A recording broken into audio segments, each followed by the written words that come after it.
देखिए स्क्वाड में आपको 4 नए प्लेयर्स अनकैप्ड प्लेयर्स नज़र आएंगे, जिनमें सबसे पहले है मोहम्मद हारिस है, मोहम्मद वसीम है, उसके बाद शाहनवाज़ दानी है और उसके बाद हमारे पास मौजूद हैं जाहिद महमूद। अब इन प्लेयर्स को अगर हम देखते हैं तो ओबियसली दे हैव परफॉर्म्ड कि जहाँ पे ये खेले हुए हैं डोमेस्टिक क्रिकेट में। कुछ प्लेयर्स हमने रिकॉल भी किए हैं, जिसमें खुशदिल शाह है और इफ्तिखार अहमद है।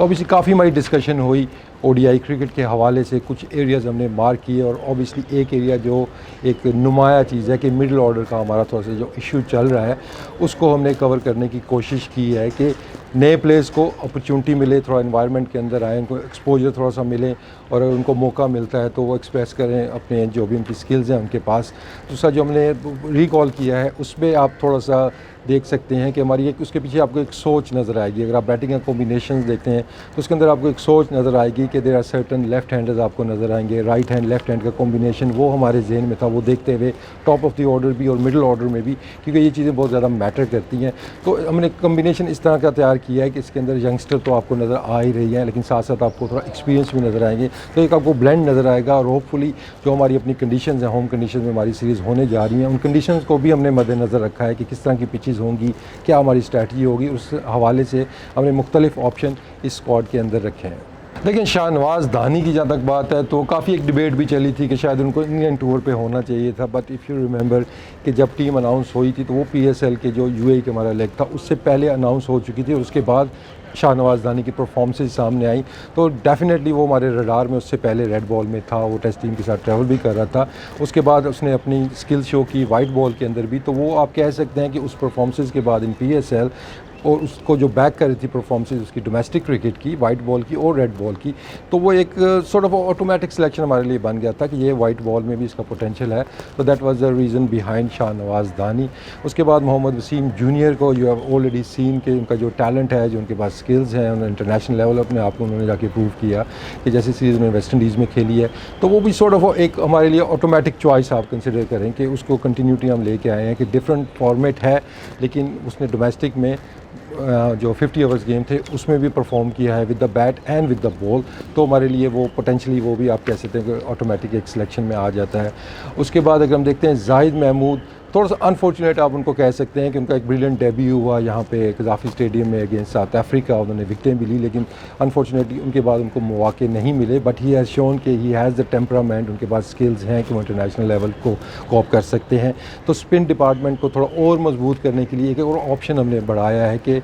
जाहिद को डालने से हमारे पास 3 लेग स्पिनर्स के ऑप्शंस आ गए हैं। तो उस नज़रिए को भी देखते हुए कि लेग स्पिन हमेशा से हमारी एक स्ट्रेंथ रही है, तो हमारा फोकस उसके ऊपर है, तो हमने एक और उसमें ऐड किया है जाहिद महमूद को together with Usman Qadir and Shadab Khan. उसके बाद जो मोहम्मद हारिस हैं, ब्रिलियंट विकेट कीपर, एक नेचुरल विकेट कीपर, मतलब आपको डोमेस्टिक में इस टाइम आपको मोस्ट प्रॉमिसिंग आपको वो नज़र आएंगे। बैटिंग में भी उन्होंने अपनी स्किल्स शो की हैं और वो जो हम हमेशा एक बात करते हैं कि मॉडर्न क्रिकेट के अंदर जो बैटिंग की एक रिक्वायरमेंट है, तो जिस तरीके से वो इम्प्रोवाइज़ करते हैं, आई एम श्योर कि लोगों ने उसको डोमेस्टिक क्रिकेट में भी फॉलो किया हो गया, तो उसके अंदर डेफिनेटली वो एनर्जी, वो पोटेंशियल, वो टैलेंट मौजूद है कि उसको एक्सपोजर मिले कि इंटरनेशनल लेवल के ऊपर। Rizwan remains our number 1 choice wicket keeper, लेकिन उसके साथ हमने कोशिश की है कि एक यंगस्टर को मौका दे ताकि वो भी इन्वायरमेंट से थोड़ा फेमिलियर हो, कि होम कंडीशंस हैं, थोड़ा ईजियर होगा उसके लिए भी कि इन्वायरमेंट के अंदर भी रहेगा। सीनियर जूनियर के जो मैंने पहले कॉम्बिनेशन की बात की है उसको सीखने का मौका भी मिलेगा। तो ये हमारी लॉजिक थी, ये 4 जो नए प्लेयर्स आए हैं। उसके बाद जो हमने रिकॉल किया है हमारे थोड़े जो एक्सपीरियंस प्लेयर्स हैं, जिनमें खुशदिल शाह है और इफ्तिखार अहमद है, तो उनको जो मैंने पहले बात की थी कि left hand right hand combination और फिर उस स्लॉट के लिए कि 5-6 नंबर पे या 4-5 नंबर पे हमें किस टाइप के बैट्समैन चाहिए, तो वो हमने चीज़ें कंसिडर की हैं कि वो ओबियसली टीम प्लानिंग का एक हिस्सा है कि क्या उनका रोल होगा अगर वो 5 या 6 नंबर पे खेलते हैं, क्या कॉम्बिनेशन हमें चाहिए, किस टाइप की हमें बैटिंग चाहिए। तो इन दोनों के पास स्किल्स मौजूद हैं, इनका देखते हैं तो एक्सपीरियंस भी इनके पास मौजूद है 50 ओवर्स का। तो वो चीज़ें देखते हुए हमने इनको रिकॉल किया है और हम होपफुल हैं कि हमारा जो मिडिल ऑर्डर का थोड़ा सा प्रॉब्लम चल रहा है उसके अंदर हम इस स्ट्रैटेजी से कि रोल बेस हमने अब थोड़ी सी सिलेक्शन उसमें की है कि left hand combination, right hand combination के सर्टन ओवर्स के बाद अगर ये प्लेयर जाता है तो इसका रोल क्या होगा, आखिर में इनका रोल क्या होगा। तो इन दोनों के अंदर ये क्वालिटी मौजूद है कि ये दोनों तरह की क्रिकेट खेल सकते हैं, नॉर्मल रवायती क्रिकेट भी खेल सकते हैं और अग्रेसिव क्रिकेट भी खेल सकते हैं। नेक्स्ट वीक हम अनाउंस करेंगे अपने ऑन गोइंग हमारी जो T20 सीरीज़ है, उसके साथ साथ वर्ल्ड कप का भी स्क्वाड है वो नेक्स्ट वीक हम टारगेट कर रहे हैं कि वो अनाउंस करेंगे।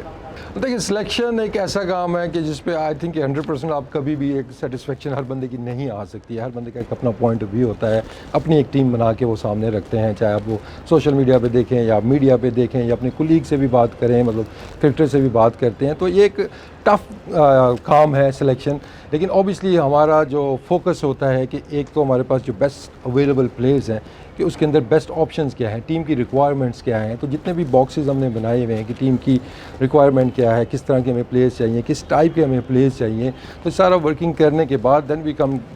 टुगेदर। उसके बाद कोचेस से हमारी बात होती है, डिस्कशंस होती हैं, क्योंकि वो बेस्ट इन्फॉर्मेशन आपको वहाँ से मिलती है कि अंदर टीम के इन्वायरमेंट से आती है कि वहाँ पे क्या चीज़ें चल रही थी, कौन सी अच्छी चीज़ें हो रही थी। इसमें टीम कैप्टन भी आपके आ जाते हैं। तो हम तीनों ने बैठ के इस पर काफ़ी इस पर डिस्कशन हुई है, उसके बाद हमने ये टीम बनाई है। लेकिन टफ़ जॉब है, क्योंकि इसके अंदर कई दफ़ा आपको डिसीजन थोड़े से आपको टफ़ भी लेने पड़ते हैं। सम टाइम आपको वो थोड़े स्ट्रेंज भी नज़र आते हैं कि कोई लड़का भी खेला नहीं है, वो टीम से बाहर हो गया है। लेकिन फिर मैं उसमें कहूँगा कि उसके अंदर वो हम देखते हैं कि सीरीज़ टू सीरीज़ कि जहाँ पे सीरीज़ के अंदर रिक्वायरमेंट क्या है, सर्फिसेज कैसी है, वहाँ पे किस टाइप का हमें बैट्समैन जब बॉलर चाहिए। तो उसमें समटाइम्स आपको ये नज़र आता है कि समबडी जैसे अभी इस टीम के अंदर आपको नज़र आएंगे प्लेयर्स के जो खेले बगैर शायद वो बाहर हो गए हैं, तो टफ़ हो जाता है, but that's how it goes. लेकिन जो सबसे अच्छी बात जो मैं देख रहा हूँ कि हमारा डोमेस्टिक क्रिकेट स्टार्ट होने वाली है, तो जो प्लेयर्स मिस आउट करेंगे इस सीरीज़ से या आगे आने वाली क्रिकेट से, तो डोमेस्टिक क्रिकेट उनके पास है, उनके पास अपॉर्चुनिटी होगी। क्योंकि एक इशू अगर आप पास में हमारा देखते हैं कि हमारे जो इंटरनेशनल स्केड्यूल था उतना बिजी था कि हमारे बहुत से ऐसे लड़के जो पाकिस्तान टीम के अंदर हैं, they hardly played any domestic cricket. और डोमेस्टिक क्रिकेट जैसे आपको पता है कि बेस्ट आपकी एक वो अपॉर्चुनिटी आपके पास होती है अपनी स्किल्स को डेवलप करने के लिए, टॉप अप करने के लिए। तो उन प्लेयर्स को अब अपॉर्चुनिटी डोमेस्टिक के अंदर भी मिलेगी कि वो अपने खेलें, जहाँ पे अपनी फॉर्म रीगेन करें, दोबारा अपनी परफॉर्मेंसेस दिखाएं।